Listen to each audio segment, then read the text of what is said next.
Good morning, welcome to easy grammar. আজ আমি একটা ভীষণ ভীষণ সুন্দর ফ্রেজ নিয়ে এসেছি। এই ফ্রেজের ব্যবহার ইংরেজি ভাষায় ব্যাপক, আর তোমরা যারা সাবলীলভাবে ইংরেজিতে কথা বলা শিখতে চাও তাদের তো এই ফ্রেজটা শিখে রাখতেই হবে। কেন শিখতে হবে সেটা এই বাক্যগুলো পড়লেই বোঝা যাবে।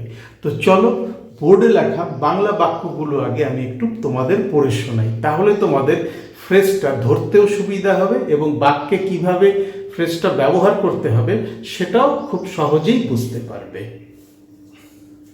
পরীক্ষা শেষ না হওয়া পর্যন্ত বেড়াতে যাবার পরিকল্পনা স্থগিত রাখার সিদ্ধান্ত নিয়েছি। দেখো, এখানে আমি একটা জায়গা আন্ডারলাইন করেছি, সেটা হচ্ছে স্থগিত রাখার। টাকা পয়সার টানাটানির জন্য তাকে বাড়িঘর সারানোর পরিকল্পনা শিকে তুলে রাখতে হয়েছিল। এই যে শিকে তুলে রাখতে হয়েছিল, এই জায়গাটা আমি আন্ডারলাইন করে রেখেছি। আগে তোমার ভবিষ্যতের কথা ভাবো, বাদ বাকি ব্যাপারে পরে ভাবলেও চলবে। আগে নিজের ভবিষ্যৎ ভাবো, বাদ বাকি সব পরে। ভবিষ্যৎ যদি ঠিক হয় তাহলে বাদ বাকি সব ঠিক থাকবে। নতুন মোটরসাইকেল কেনার পরিকল্পনা থেকে আপাতত সরে এসেছি। এই যে আপাতত সরে এসেছি জায়গাটা আমি আন্ডারলাইন করে রেখেছি। তাহলে এই যে চারটে বাংলা বাক্য আমি পড়লাম এবং তার যে আন্ডারলাইন করা অংশগুলো তোমাদের দেখালাম, তাতে কিন্তু একটা জিনিস পরিষ্কার, সেটা হচ্ছে অপেক্ষাকৃত কম গুরুত্বপূর্ণ কোনো কাজ বা কম গুরুত্বপূর্ণ কোনো বিষয় মানুষ আপাতত স্থগিত রাখছে বা সেটা করার থেকে আপাতত নিজেদের বিরত রাখছে। আর এই ব্যাপারটাই যখন আমরা ইংরেজিতে প্রকাশ করব তখন আমাদের যে ফ্রেজটা ব্যবহার করতে হবে সেটা হচ্ছে on the back burner. On the back burner, এই অন দ্য ব্যাক বার্নার ফ্রেজটা দিয়ে আমরা প্রকাশ করতে পারবো যে মানুষ অপেক্ষাকৃত কম গুরুত্বপূর্ণ কোনো কাজ বা কম গুরুত্বপূর্ণ কোনো বিষয় পরে করে অথবা স্থগিত রাখে অথবা সেটা তৎক্ষণাৎ করার থেকে নিজেদের বিরত রাখে। তো চলো এবার আমরা এই চারটে বাক্য অন দ্য ব্যাক বার্নার ফ্রেজটা দিয়ে ইংরেজিতে বলার চেষ্টা করি। ভীষণ সহজ, ভীষণ ইন্টারেস্টিং। পরীক্ষা শেষ না হওয়া পর্যন্ত বেড়াতে যাবার পরিকল্পনা স্থগিত রাখার সিদ্ধান্ত নিয়েছি। তাহলে আমরা দেখতে পেলাম যে বাক্যটা রয়েছে প্রেজেন্ট পারফেক্ট টেন্সে, কারণ সিদ্ধান্ত নিয়েছি নেই বা নিয়েছিলাম না, নিয়েছি। ফলে আমাদের এখানে প্রেজেন্ট পারফেক্ট টেন্সের রুলই ফলো করতে হবে। বাক্যের কর্তা আমি, আই, তারপরে সহায়ক ক্রিয়া হ্যাভ। কি করেছি? সিদ্ধান্ত নিয়েছি, I have decided। কিসের সিদ্ধান্ত নিয়েছি? রাখার, টু পুট। কি রাখার? আমার বেড়াতে যাওয়ার পরিকল্পনা, মাই ট্রাভেল প্ল্যান। আমি আমার বেড়াতে যাওয়ার পরিকল্পনা রাখার সিদ্ধান্ত নিয়েছি। কি রাখার? স্থগিত রাখার। এই স্থগিত রাখার অংশটা যেহেতু আন্ডারলাইন করা, আমাদের বুঝতে অসুবিধা হচ্ছে না, এই অংশটার জন্যই আমি এই ফ্রেজটা ব্যবহার করব। I have decided to put my travel plan. এইবার ফ্রেজটা বসিয়ে দিই। On the back burner. এই অন দ্য ব্যাক বার্নারটা হচ্ছে সেই ফ্রেজটা যেটা দিয়ে আমরা স্থগিত রাখা ব্যাপারটা প্রকাশ করলাম। I have decided to put my travel plan on the back burner. কতদিন পর্যন্ত? পরীক্ষা শেষ না হওয়া পর্যন্ত। কার পরীক্ষা শেষ না হওয়া পর্যন্ত? আমার পরীক্ষা শেষ না হওয়া পর্যন্ত। Until my exam is over. I have decided to put my travel plan on the back burner until my exam is over. তাহলে on the back burner ফ্রেজটা দিয়ে আমরা প্রকাশ করলাম যে আমরা অপেক্ষাকৃত কম গুরুত্বপূর্ণ কোনো কাজ বা অপেক্ষাকৃত কম গুরুত্বপূর্ণ কিছু পরে করার সিদ্ধান্ত নিচ্ছি, অথবা আপাতত সেটা করার থেকে নিজেদের বিরত রাখছি। টাকা পয়সার টানাটানির জন্য তাকে বাড়িঘর সারানোর পরিকল্পনা শিখে তুলে রাখতে হয়েছিল। লিখে ফেলি, তাকে রাখতে হয়েছিল। হি had to put, he had to put, কি রাখতে হয়েছিল? পরিকল্পনা। দ্য প্ল্যান ফর বাড়িঘর সারানোর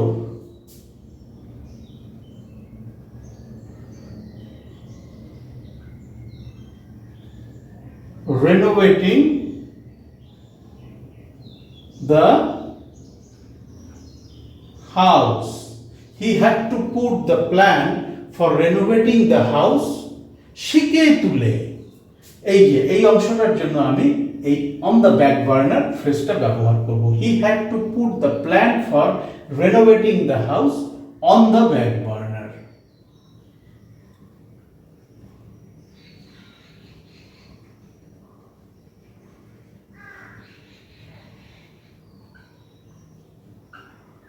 এই অন দ্য ব্যাক বার্নার হচ্ছে ফ্রেজটা, যেটা দিয়ে আমরা শিখে তুলে রাখতে হয়েছিল, এই অংশটা প্রকাশ করলাম। He had to put the plan for renovating the house on the back burner. কেন রাখতে হয়েছিল? টাকা পয়সা টানাটানির জন্য। ডিউ টু শর্টেজ, কিসের শর্টেজের জন্য? টাকা পয়সা। Of money. He had to put the plan for renovating the house on the back burner due to shortage of money. আগে তোমার ভবিষ্যতের কথা ভাবো, বাদবাকি ব্যাপারে পরে ভাবলেও চলবে। আগে তোমার ভবিষ্যতের কথা ভাবো। Think about your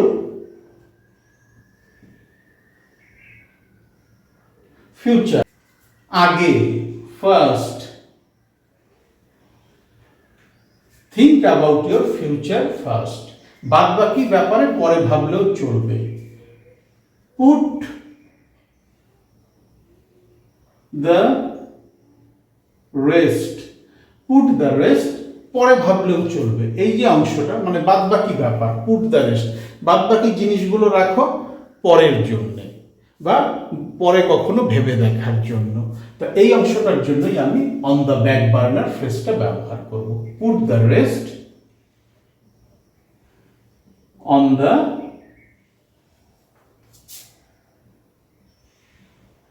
back burner. Think about your future first. Put the rest on the back burner. নতুন মোটরসাইকেল কেনার পরিকল্পনা থেকে আপাতত সরে এসেছি। এসেছিলাম বা আসি না, এসেছি প্রেজেন্ট পারফেক্ট টেন্স, আর এটা আমাকে লিখতে হবে প্রেজেন্ট পারফেক্ট টেন্সের রুল ফলো করে। নতুন মোটরসাইকেল কেনার পরিকল্পনা থেকে আপাতত সরে এসেছি। কে এসেছে? আমি এসেছি। I have put the plan of buying a new motorbike on the back burner. এই অন দ্য ব্যাক বার্নার হচ্ছে সেই ফ্রেজটা যেটা দিয়ে আমরা আপাতত সরে এসেছি, এই অংশটুকু প্রকাশ করলাম। তাহলে তোমরা বুঝতে পারলে অন দ্য ব্যাক বার্নার ফ্রেজের ব্যবহার যখন মানুষ অপেক্ষাকৃত কম গুরুত্বপূর্ণ কোনো কাজ, অপেক্ষাকৃত কম গুরুত্বপূর্ণ কিছু পরে করার সিদ্ধান্ত নেয় বা আপাতত সেটা তৎক্ষণাৎ করার থেকে নিজেদের বিরত রাখে, তখনই অন দ্য ব্যাক বার্নার ফ্রেজটা ব্যবহার করা হয়। ভীষণ সহজ একটা ফ্রেজ, ফ্রেজটার অর্থটাও যেমন সহজ, ঠিক ততটাই সহজ বাক্যে এর ব্যবহার। তাছাড়া বোর্ডে আমি যে সেন্টেন্সগুলো লিখেছি সেগুলোও খুব সহজ, না বোঝার মতো কিছু নেই। দরকার হলে বোর্ডের একটা স্ক্রিনশট নিয়ে নাও, এই স্ক্রিনশটটাই তোমরা রেফারেন্স হিসাবে ব্যবহার করতে পারবে যখন নিজেদের মধ্যে এই ফ্রেজটা দিয়ে কথা বলা প্র্যাকটিস করবে। যত প্র্যাকটিস করবে ফ্রেজের ব্যবহার তত সহজ মনে হবে, ভীষণ সহজ। তবুও যদি তোমাদের কোথাও আটকে যায়, বুঝতে অসুবিধা হয়, আমার ভিডিওর কমেন্ট সেকশনে লিখে জানাও। ডেসক্রিপশন বক্সে আমার ইমেল অ্যাড্রেস দেওয়া আছে, চাইলে সেখানেও আমার সাথে যোগাযোগ করে নিতে পারো। Thank you so much for your time and attention and have a nice day.